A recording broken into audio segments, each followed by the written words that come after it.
Oh, Natal sama keluarga yang pastilah. Gue selalu kalau Natal nggak pernah mau ngambil kerjaan. Karena buat gue momen Natal itu momen sakral, bisa ketemu nyokap, bisa main sama anak, bisa main sama teman-teman, keluarga, dan lain-lain gitu kan. Ya momen sakral lah, momen merubah hidup gitu. Ada tradisi-tradisi apa? Ya tukar kado pasti, tukar kado, makan-makan, ibadah yang pasti ya. 24 malam pasti gue ibadah. Keluarga, gereja juga. 25 gue biasa pelayanan gereja, karena gue masih pelayanan gereja untuk musik gitu ya. Habis itu baru untuk keluarga gitu. Tahun baru ada job atau? Nah, kalau tahun baru ini gue memilih untuk stay with my family. Karena satu tahun ini gue udah cukup kemana-mana. Kemarin tur KFC juga panjang gitu ya. Terus ada produksi juga. Kemarin baru ngerjain entertainment Malaysia juga. Jadi cukup hektik gitu. Nggak punya waktu yang signifikan untuk keluarga. Sejauh ini sih kita udah ngambil keputusan itu sih. Jadi udah ada jadwal mau liburan mungkin ya sama istri sama anak-anak. Makna Natal buat gua ini Natal yang luar biasa. Kenapa? Karena 2 tahun ini kita bener-bener ditegur gitu ya, bahwa sebenarnya manusia tuh kalau nggak bergantung sama Tuhan tuh nggak ada apa-apanya gitu. Iya kan? Ya bisa dilihat panggung hilang selama 2021 gitu ya, 2020-2021. Ya itulah gue belajar untuk menggantungkan hidup gue bukan dengan kekuatan gue sendiri, tapi dengan kekuatan Tuhan gitu ya. Kenapa gue ngomong gini? Karena memang gue berasa banget pada saat pandemi itu gue stay at home, tapi ternyata ketika tidak bisa manggung, Tuhan gantiin gue berkat yang lain gitu, yaitu dengan produksi studio, banyak yang bikin single, banyak yang menghubungi gue sebagai komposer. Jadi ya ada aja blessing dari Tuhan. Yang penting kita hidup benar, lurus, nggak neko-neko, dan sayang keluarga. Resolusi, aduh, gue kalau disuruh ngomong resolusi bingung. Resolusinya apa ya? Ya sehat aja lah ya. Sehat, bisa bikin lagu terus, bisa. Oh iya, gue kebetulan lagi mau bikin film. Lagi persiapan bikin film dari lagu-lagu gue. Gitu. Mudah-mudahan entah 2023 atau 2024 pada saat 25 tahun Badai berkarya akan ada sebuah film yang dibuat based on lagu-lagunya seorang Badai yang difilmkan. Jadi tunggu aja. Itu yang saya maksud, kita bergerak ke depan, bukan mundur ke belakang. Kenapa film? Ya memang itu mimpi besar gue sih. Ketika gue nonton Across the Universe-nya Beatles gitu ya, gue pikir lagu-lagu gue menarik juga nih untuk dibuatkan film, dibikin cerita cinta dari awal sampai akhir, tapi semua lagunya adalah lagu Badai, baik di Krispati atau untuk penyanyi-penyanyi yang lain. Nah, mudah-mudahan ada umur dan ada kesempatan untuk mewujudkan. Saya dari 2014 sangat bersuara kencang terhadap pelanggaran karya cipta. Bukannya apa-apa, tetapi saya mempelajari produk-produk hukum yang memang dipersiapkan oleh pemerintah. Artinya Undang-Undang Hak Cipta 28 2014, kemudian ada PP 56 2021, lalu ada beberapa peraturan-peraturan pelaksana lain. Jadi kalau dibilang kekhawatiran pasti ada. Kenapa? Karena peraturan yang berubah-ubah, regulasi yang terus menjadi regulasi yang baru, itu pasti perlu penyesuaian. Dan di negara manapun masalah utamanya adalah sosialisasi itu, ya kan? Peraturan akan banyak, tapi sosialisasinya pasti akan memiliki atau membutuhkan waktu. Jadi kalau saya bilang khawatir, pasti ada kekhawatiran. Tapi saya masih optimis. Artinya pemerintah Indonesia cukup mau melihat ini sebagai kebutuhan.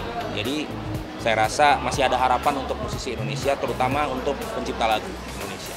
Oh iya, itu kan hak saya ya, sebagai pemilik tunggal lagu-lagu saya yang dibawakan oleh mereka. Ya, mau ditanggapi salah atau benar, itu adalah hak saya sebagai pemilik lagu. Kecuali itu bukan lagu saya ya, baru boleh berisik gitu. Tapi kalau itu lagu saya punya hak. Nah, direspon dengan baik atau tidak, itu soal belakangan.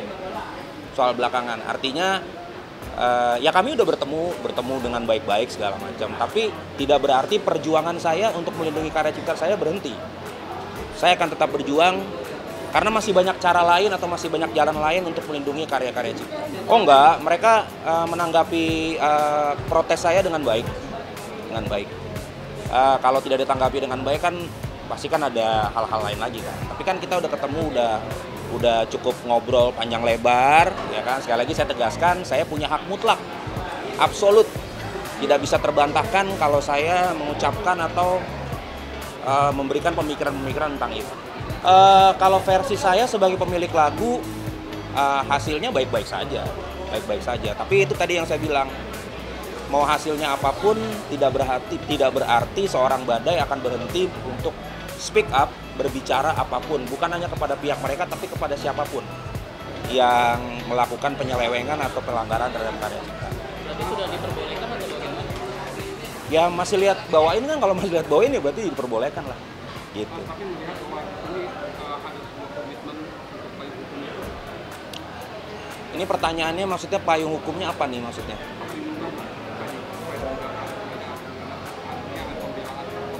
Oh, kalau lagu-lagu saya memang sudah under publishing sejak sejak mendirikan Krispatih sudah ada publishing.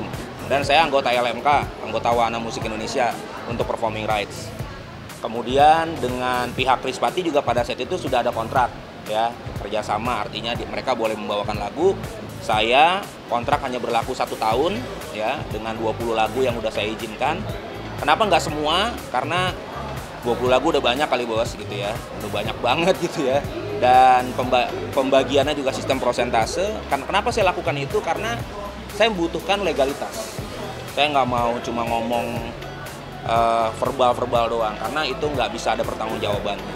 Jadi kalau Mas tanya perlindungan hukum, saya sudah selalu mencoba bahkan beraudiensi dengan banyak pemangku kebijakan untuk merevisi beberapa peraturan bersama dengan teman-teman musisi. Belum ada. Jadi kita kemarin cuma silaturahmi, saya kasih tahu motivasi saya apa, tujuan saya apa, dia juga memberitahukan pertimbangan dan pemikiran dia. Ya berlangsung baik-baik aja, nggak ada apapun gitu ya, karena kita saling mengutarakan aja apa yang kita mau, udah gitu aja. Ada itu kan dari 2014 Mas Dodi bisa dibilang konstan berjuang. Iya. Sampai sekarang Mas Dodi sendiri merasanya udah puas belum sih dengan kebijakan soal royalti yang sudah diterapkan saat ini? Kalau dibilang puas, belum lah ya. Tapi ada kemajuan, ada. Cuma kalau saya bilang, kenapa masih begini-begini aja? Karena musisi itu tidak banyak di parlemen. Tidak banyak duduk di regulator gitu. Jadi bagaimana cara kita merubah kebijakan kalau nggak ada musisi yang terpanggil untuk ada dan berdiri untuk komposer dan seniman. Jadi ya harus banyak musisi-musisi yang berani untuk duduk di pemangku kebijakan. Tujuannya apa? Tujuannya bukan untuk mencari keuntungan sendiri, tapi memperjuangkan apa yang menjadi suara daripada seniman dan pencipta lagu.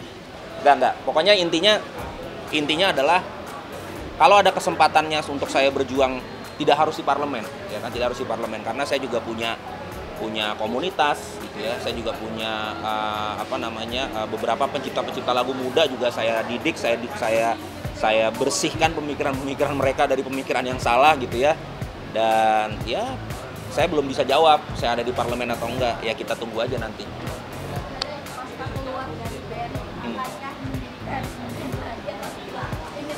Oh, ada kan band saya Badai Romantic Project 2017 ada, lagunya cukup booming dengan Melamarmu itu gitu. Cuma saya kelihatannya udah nggak kepikiran untuk membuat band lagi gitu.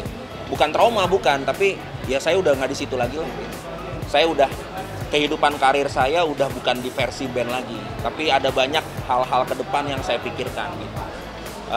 Merawat karya di belakang layar sebagai produser musik gitu ya, dan kebetulan saya juga sekarang sebagai dosen juga di beberapa kampus musik gitu. Jadi saya akan berpikir untuk ke depan. Saya nggak mau lagi membahas yang udah lalu-lalu, meskipun orang suka dengan menjual masa lalu gitu kan. Kalau saya nggak tertarik menjual masa lalu. Sebenarnya nggak kesel sih, cuma marah dikit aja. Karena ya itulah ya, maksudnya bukan gimana. Kalau sebenarnya saya bukan marah bukan nggak suka sama kegiatan cover, tapi saya keberatan dengan kegiatan cover yang tidak punya respect terhadap karya cipta. Ditegur malah galakan dia gitu loh, ya kan. Jadi ya ini kan mereka ini pengguna kan, ya harusnya pemilik itu dia punya hak mutlak untuk menyatakan tidak dan menyatakan iya gitu. Kan banyak orang berpikir bahwa YouTube itu udah ada pembagian otomatis kan, YouTube kan otomatis bisa cover siapapun. Itu pemikiran salah menurut saya. Kenapa? Karena yang menciptakan atau yang menentukan boleh atau tidak itu bukan YouTube, tapi komposernya. Jadi YouTube itu bukan pencipta lagu, dia kan big market. Yang harus menentukan adalah komposer. Nah, itu pemikiran-pemikiran yang gitu yang harus kita perbaiki. Halo, saya Badai mau mengucapkan selamat Hari Natal 2022. Semoga Natal dan damai sejahtera Tuhan menyertai kita semua. Dan selamat juga menyambut tahun baru 2023, sehat dan terus diberkati.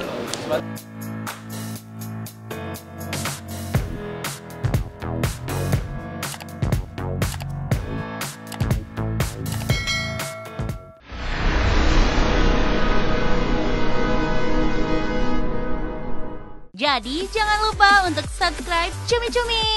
Ditekan ya tombol lonceng merahnya.